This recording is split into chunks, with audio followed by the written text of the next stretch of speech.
안녕하세요. 오늘은 불교 파트가 끝나고 새롭게 도가사상에 대해서 한번 배워보도록 하겠습니다.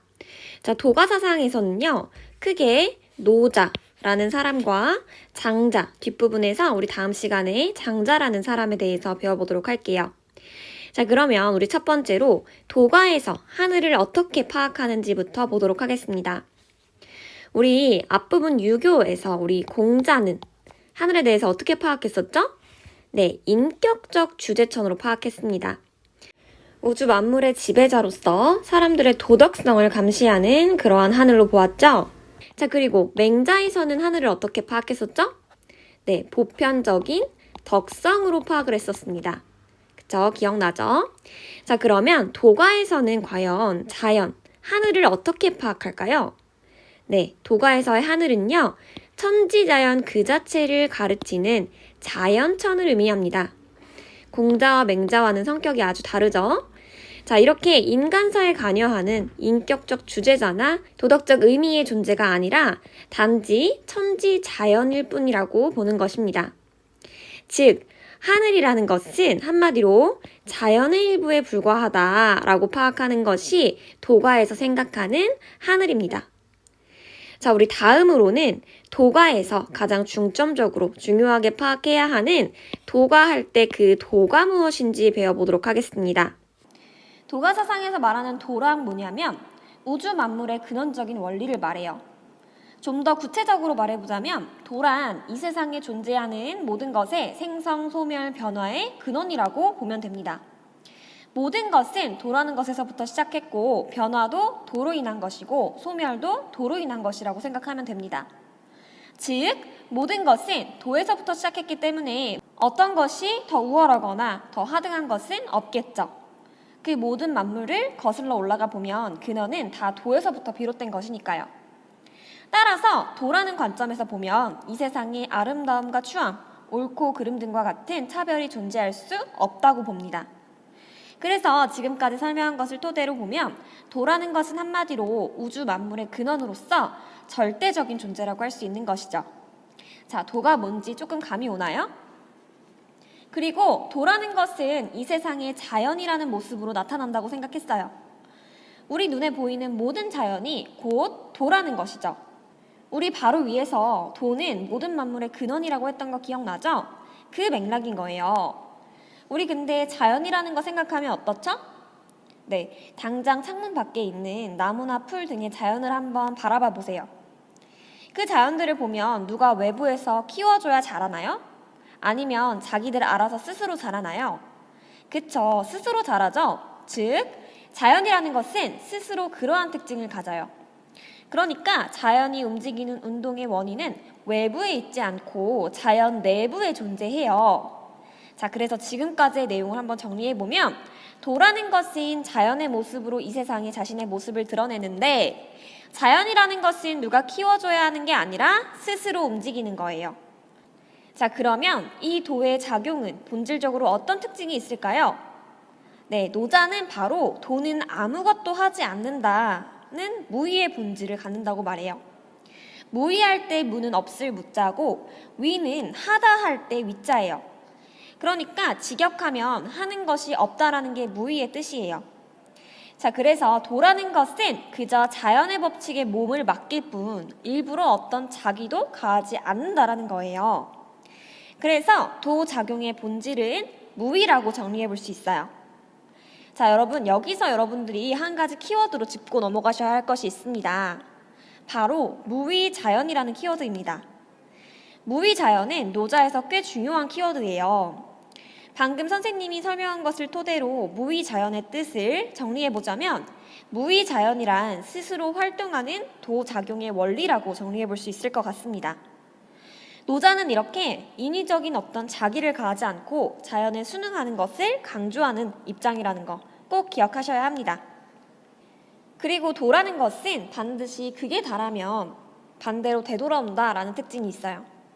선생님은 노자가 말한 이 진리가 참 가슴에 와닿았어요. 왜냐하면 살다 보면 언제나 최상의 위치에 있거나 최하의 위치에 있지 않는다는 걸 많이 느꼈거든요. 예를 들어서 지금 아무리 잘 나가는 탑스타도 그 자리를 항상 유지할 수는 없어요.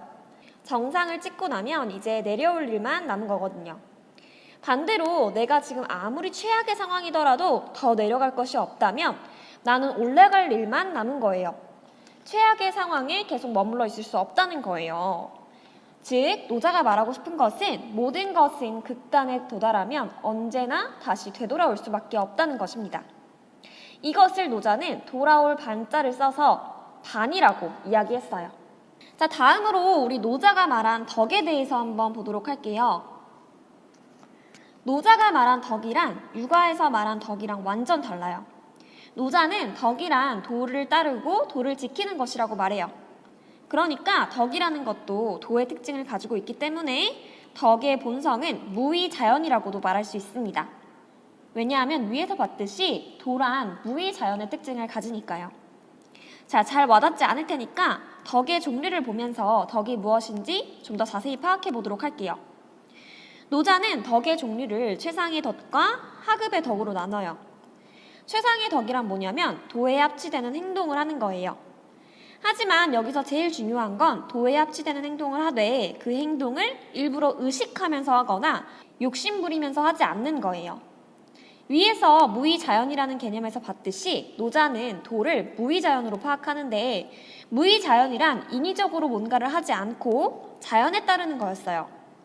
그러니까 최상의 덕을 가졌다고 말할 수 있으려면 도에 맞는 행위를 하되 의식해서 그 행동을 하거나 어떤 다른 목적을 가지고 행동하지 않아야 해요. 그게 바로 최상의 덕이라고 말할 수 있는 것입니다. 반면에 하급의 덕이란 덕을 닦으려고 의식적으로 노력하고 그 행동이 뚜렷한 어떤 다른 목표를 지니고 있을 때 하급의 덕이라고 말해요. 노자는 이런 덕이 육아의 덕이라고 말해요. 우리 앞에서 공자에서 배웠듯이 육아에서는 자꾸 뭘 하라고 하죠. 예라는 규범을 정해서 어른에게는 이렇게 하고 부모에게는 이렇게 하고 형제에게는 이렇게 해라. 이렇게 계속 뭘 정해주고 의식적으로 하라고 해요. 그런데 노자는 위에서 봤듯이 이런 인위적인 행동은 도에 어긋나는 행동이라고 생각했어요. 즉, 노자가 봤을 때 육아의 인위해지는 인간의 자기중심적인 의도가 개입되어 있으므로 참된 덕이 아니라고 생각했어요. 그래서 이렇게 말합니다. 육아에서 말하는 인위라는 것은 노자가 말하는 큰 도가 무너지다 생겼고 큰 거짓은 육아에서 강조하는 지혜가 출현하다 나타났다. 육아의 인위를 끊어버리면 백성은 다시 효도하고 사랑할 것이다.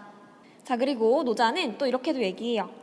노자가 강조하는 도를 잃게 되면 덕이 나타나고 덕을 잃게 되면 육아에서 말하는 인이 생긴다. 인을 잃게 되면 의가 나타나고 자, 여기서 말하는 의도 육아의 인의의 주 중 하나로서 육아에서 강조하는 거였죠. 자, 그럼 계속 읽어볼게요. 의를 잃게 되면 예가 생겨나기 때문이다. 자, 이 예도 마찬가지로 육아의 인의예지 중 하나였어요. 즉, 노자가 말하는 도와 덕을 잃으면 육아에서 말하는 인의 예가 생겨난다 라고 이야기하고 있어요. 그래서 노자는 최상의 덕은 아까 봤듯이 인위적인 행함이 없고 무엇을 위하여 함이 없다고 했습니다. 또 하급의 덕은 최상의 덕과는 반대로 행하면서 무엇을 위해 한다고 했어요. 그리고 인의예는 점점 사회가 혼란해질수록 생기는 것이라고 했죠. 자, 그래서 노자는 이렇게 표현해요. 최상의 인은 행하되 무엇을 위하여 함이 없다. 최상의 의는 행하면서 무엇을 위해 한다. 최상의 예는 행하되 응대함이 없으면 억지로 하게 한다. 자, 이렇게 노자가 말하는 도와 덕이 뭔지 감이 많이 왔을 것 같아요. 자, 위의 개념만 탄탄히 한다면 뒤에서 말하는 노자의 개념도 쉽게 따라오실 수 있을 것입니다. 자, 노자는 사회 혼란의 원인이 노자가 말하는 도의 상실에 있다고 봐요. 위에서 봤듯이 노자가 말하는 도가 상실되면 어떻게 된다고 했죠? 네, 육아에서 말하는 지식과 욕망, 인위적인 사회 제도 등이 나타나서 사회가 오히려 더 혼란해진다고 했어요. 그래서 도가에서는 이러한 사회 혼란의 해결 방안으로 도의 회복을 강조해요. 내적 수양을 통해 도와 하나가 되어야 한다고 강조하는 것이죠. 자, 그러면 다음으로는 노자가 말하는 성인이 뭔지 한번 보도록 할게요. 노자는 성인이란 도와 합일된 모습을 가진 사람이라고 얘기해요.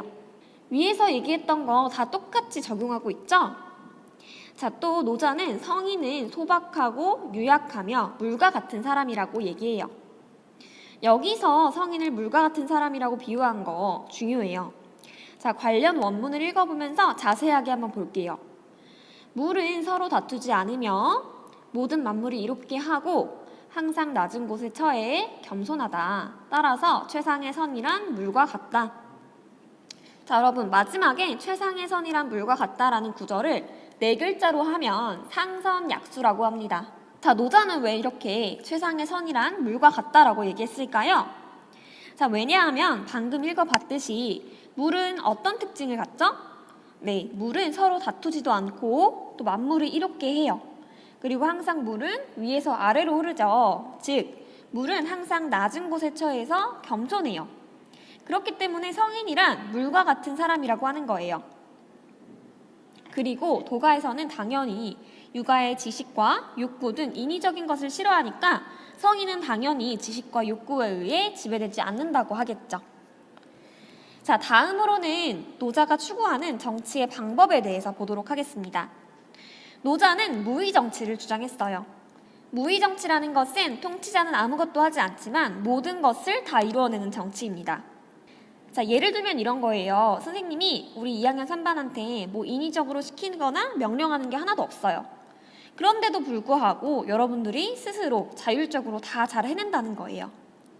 그러니까 노자는 이렇게 통치자가 자기하지 않아도 인위적으로 어떤 행동을 하지 않아도 백성들 스스로 다 이루어내는 리더십을 강조합니다.